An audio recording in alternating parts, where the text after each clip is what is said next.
So this evening I'm hearing Barcelona are not joking.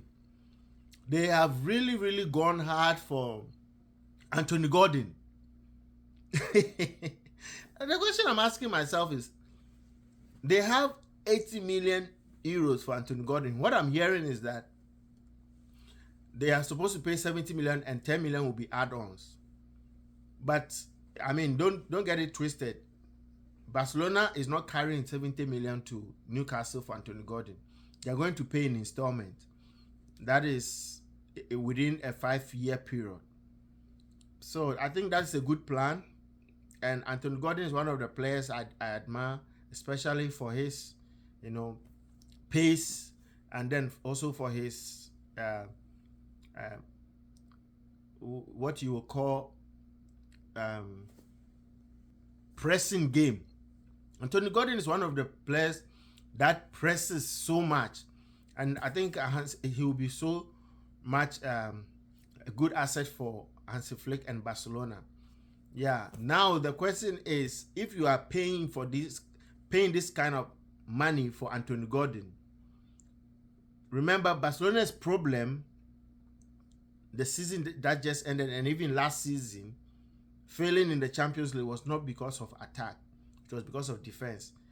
They have been trying to get Bastoni. The figure around Bastoni is 80 million. Barcelona is still struggling.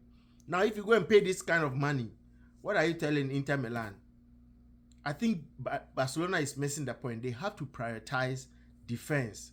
I don't know why they are so obsessed about getting Anthony Gordon instead of prioritizing their defense and making their defense strong.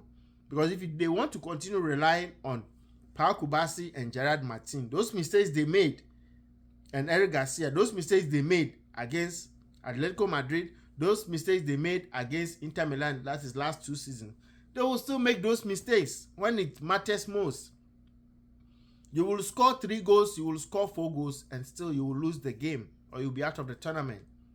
They should learn a clue from Arsenal. All Arsenal needed to do was just to be winning 1 goal. After when they entered the knockout stages, they had to beat Sporting Lisbon, just 1 goal.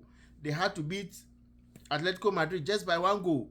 So you just have to build a defense and forget this attacking. But anyway, they have their money, we'll see. But I think the deal is almost done. Anthony Gordon has to go and do the medical and document to be signed. I hope Barcelona will not live to regret this, because now it's going to make teams who will be selling their defenders to them at a high cost. Because if you have gone to buy Anthony Gordon at that kind of money, I think whoever advised Deco, this is a very wrong move. But hey, that is their decision. We'll see how it goes.